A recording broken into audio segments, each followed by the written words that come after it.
Alright, so this is going to be part 3 to what if Deku had Danny Phantom's powers. So in the last episode, or last part, we left off with Deku and the rest of Class 1A actually doing the Quirk exam. So in this one, we're going to do, what's it called? We're going to do the combat training, the heroes versus villains with All Might.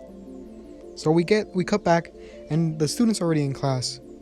And then, this is when All Might makes his appearance. He says, I am here, making my new introduction as a teacher.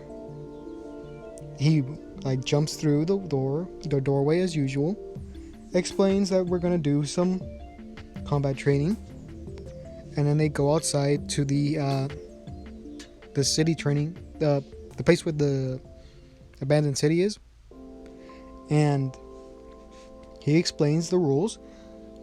There's gonna be 2 teams, or people are gonna be separated into groups, and then basically one's gonna be villains and one's gonna be heroes, and they gotta either get the other team out, or the heroes gotta get the bomb, or the villains have to survive until a certain time limit. So the teams are decided, but in this one I'm going to say that All Might, knowing how Izuku or Deku's quirk works, he's actually not going to let him participate, because it would be just too unfair, since he could go intangible and fly and get an instant win that way, and not even giving people a chance. So, and I would also like to add that there is an uneven number of people in the class, because she's actually in this, unlike he was in canon. So the first team that goes up is Bakugou's team with Ida and him versus Uraraka and Yuarashi. So I think Yuarashi, I'm not sure how physically strong he is, but he should be somewhat strong, because of how tall he is, and if you look at his stature, he should be pretty strong. But he also has a really strong quirk, so I don't know if he could really, in a close combat situation, would he be able to defeat Bakugou? That's a pretty interesting scenario in a fight. I would say that maybe, depending, he could probably use the rubble against him and use some sort of a dust storm to get into his eyes. And we don't really know if he's ever done any training, combat training. He was good enough to be a recommendation, we know that. And Uraraka could make him weightless, so he could fly even faster through the air. So that's always a possibility. I don't think in the long run, actually, this is a really hard fight, because it could go either way, because we don't know the full capacity of Yuarashi's powers, and we don't know his type of training. I would say that in the long run, Yuarashi would defeat Bakugou with the help of Uraraka making him weightless to go even faster. Combine that with his high-powered winds, he would do some sort of upward sweep to get any of the debris that Bakugou has made and blow it into his face, causing him to cover his eyes. And with that, he'd be able to take him down, or even be able to put him in a situation where he's able to put the tape around him. So that's how I think that part would go. So the next part is Yuarashi and Uraraka versus Ida. I don't see Ida really winning this either. He could run with the bomb and move it, but I feel like Yuarashi could use his wind to kind of blow him up into the air, because he could do that to himself and probably others, make a little tornado. and kind of do it that way. Or he could do something with Uraraka where he would float her, or use like some sort of like horizontal kind of cyclone to kind of push her forward, and even she could even use her quirk on herself to reduce the weight to get even faster than Ida. Because if Ida's not touching the ground, then it's really hard for him to use his like engines and his casts because it's not balanced. So I would think that Uraraka and Yuarashi would win. Alright, so we would get to the part where they're reviewing everything, and what All Might would say is that, you know, he would go over the fights, talking to Bakugou, and he would talk about how he underestimated his opponent, because that's how Bakugou is, even though in this one he is a little bit more mellow, if I believe. I don't know if I said that in the last part, but I'm pretty sure I did. Yeah, but he's still, if he doesn't know him, he's not going to respect him, right? So, then All Might would ask, like, what else did they do wrong? And he would say, who do you think would be the MVP? And, people would say, or Momo would say it was Yuarashi, because not only was he able to use a clever way to use his quirk, he also incorporated Uraraka's quirk within those strategies, and they kept it up and it worked. So I think that would give, people would understand, or people would get an appreciation for Yuarashi, and people would see him as a very strong individual, not only like in character because of how he acts and how he's like very enthusiastic in becoming a hero, but also in the way that his quirk and the way he was able to use it in tandem with Uraraka's is very, smart. And people are still like, I know I'm giving a lot of light to Yuarashi, but that's because he's a really cool, like, interesting character, but no, there's not like a lot of stuff behind him. So let's get back to a little bit to Deku. So people would be very interested on why he wasn't, allowed to be in this. And for the people who ask, Deku does explain to those students who are asking, why is there no, like, why weren't you allowed to be in this? And he explains about how he has like multiple abilities and how it wouldn't be fair to do this. Oh yeah, I also forgot to mention, I got like a comment talking about Butch Hartman, the creator of the show, and how he was talking about like new abilities they wanted to give to Danny before the show ended, but he never got to. The first ability he was talking about was called the Void, which is a kind of interesting power.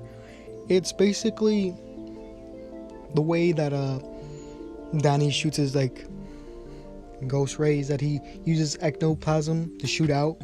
But the Void, what it does is that it does like the reverse, where he sucks in all the ectoplasm into himself, and it basically absorbs any light nearby, and it becomes basically pitch black for everyone except for Danny. So that's basically what the power does. So I'm gonna give that to Deku in this what if, but later on in the story. And I also read a comment about how Butch Hartman wanted to give him like some sort of ghost flames, but I couldn't really find it on YouTube. So it might be in an interview somewhere online, but I don't know.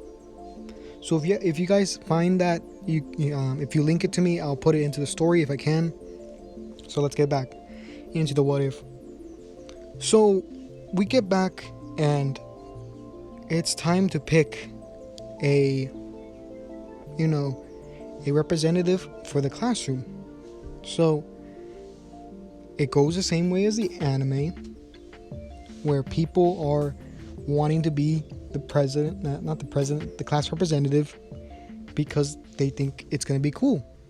And then Ida comes in again, just like the anime, and tells everyone to calm down.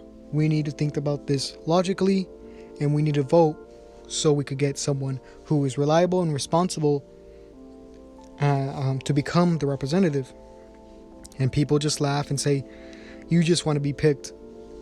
And he admits, he's like, well, I'm not gonna lie and say I won't, and I don't want to, but I do, you know. So they do the vote, and I think it would be a tie between Izuku and Yoruishi, because people recognize that he is both strong and has a good heart. And I think people would also think that of Deku, mostly how he's strong. But I think Yoruishi would have voted for Deku since they're friends, and I don't think he's the guy who would vote for himself. So I think it would be like a rock, paper, scissors to kind of do this, and whoever loses would be the vice representative or whatever. So you guys should comment and say, who do you think should win? It's honestly a coin flip. So they go to lunch, and All Might, wait, no, not yet, that's a different part. So they go to lunch, and this is the part where the media actually invades the school looking for All Might to ask him some questions. And people inside the school think that it's a villain attack, so they start running into the hallway. And Ida would look through the window, and he would see the media, and I think he would do the same thing as he does in the anime, in where he goes up into the air from Uraraka touching him and telling everyone that just to calm down, it's only the media, and he would get respected for this. And then after lunch, people when they get back to the classroom, Aizawa would actually tell him that we're going to the USJ to practice hero rescuing and in different natural disasters, so everyone needs to get ready. Oh yeah, so I didn't mention this before, but Deku's costume for his hero costume would be a little bit different, because when he goes ghost, his clothes completely change, right? Just how Danny does. And I think it'd be in a similar way of how his hair and his eyes change. The secondary color of his costume would be the same as his hair in ghost form, which would be red and maybe a little bit of white. And then his main suit would be the opposite of, or his natural hair color, since it's the same as if Danny, he has black hair, so his suit is black. I'm just gonna go with that kind of thing. So he would still have the green suit, but his secondary color would be kind of red. So kind of like how he is now in the anime. How he has those red shoes, but it's gonna be more red with overall in his outfit. How he has beige gloves and those shoulder pads. It's gonna be, instead of those colors, it's gonna be red. So yeah, and Yoruishi's costume is gonna be the same. So they go on the bus, and they're having that conversation about how Deku, Yoruishi, Bakugou, and Todoroki are the strongest in the class.